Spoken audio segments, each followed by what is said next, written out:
Yang pertama, sebelum ditanya kami menyampaikan bahwa diagendakan hari Senin tanggal 15 Desember 2025 sekira pukul 10.00 akan dilaksanakan gelar perkara khusus atas permintaan tersangka Roy Suryo dan kawan-kawan.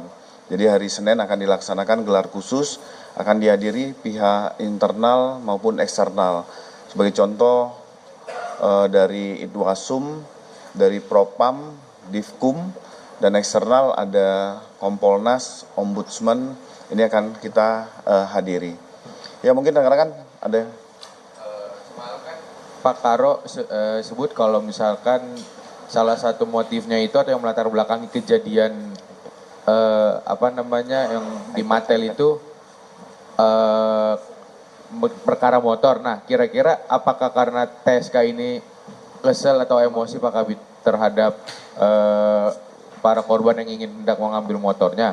Terus yang kedua, kira-kira motornya ini apakah memang belum lunas si motor TSK ini atau seperti apa sehingga akan diambil, dan kira-kira surat-suratnya seperti apa sih? Mungkin itu dulu sih Pak Kabit. Oke, terima kasih. Memang kalau dari hasil kondisi di lapangan beberapa dekade ini ada cara-cara yang salah dilakukan oleh mata elang ataupun debt collector. Jadi apabila fidusia itu sudah terdaftar, seyogyanya pihak ketiga ataupun yang mendapat surat perintah kerja menghimbau bagi para customer untuk melunasi ataupun secara administrasi membahas di kantor. Jadi bukan mengambil, memberhentikan secara paksa terkait tentang customer yang ada di jalanan.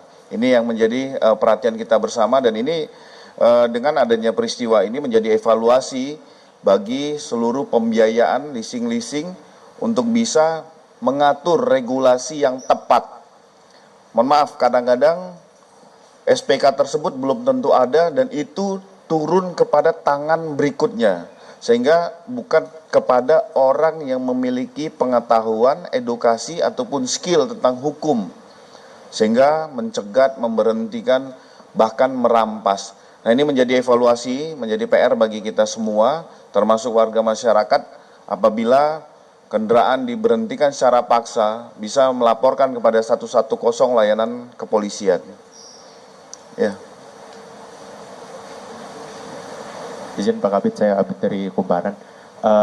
Tapi kalau secara kronologis pada sore hari itu bagaimana sih Pak Kabit? Maksudnya kan itu ada 2 Matel dikeroyok 6 oknum. Itu gimana ceritanya? Apakah Matel itu sedang menarik motor orang lalu dibela oleh para Yanma ini?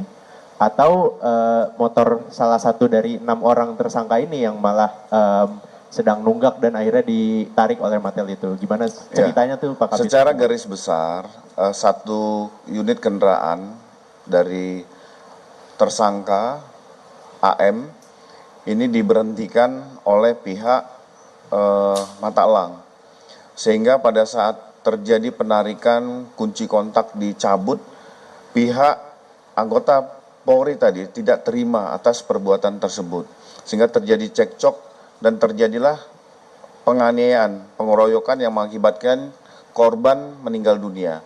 Ini fakta yang di lapangan, tapi mengingat ini masih 1x24 jam penetapan tersangka tadi malam yang kita rilis, ini masih terus dilakukan pendalaman dari penyidik Ditreskrim Polda Metro Jaya. Kita tunggu, pasti kami akan mengupdate dan secara transparan terhadap peristiwa Kalibata.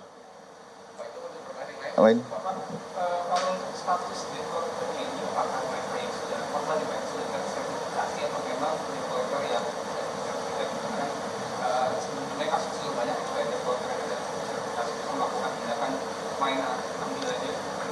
Ya, ini masih kami dalami. Kita berempati ya dengan peristiwa itu, tetapi ini menjadi suatu PR bagi kita semua, khususnya kami yang di Polda Metro Jaya, untuk bisa menertibkan, menata, berkomunikasi, koordinasi dengan lembaga pembiayaan dalam hal ini leasing, terkait tentang SOP penarikan ataupun memberikan peringatan warning kepada customer yang melakukan penunggakan. Ini menjadi PR kita bersama. Izin Pak Kabit singkat aja. Perihal anggota yang minta ini itu nilai upah itu masih ada ninggalin berapa sih kira-kira, itu aja.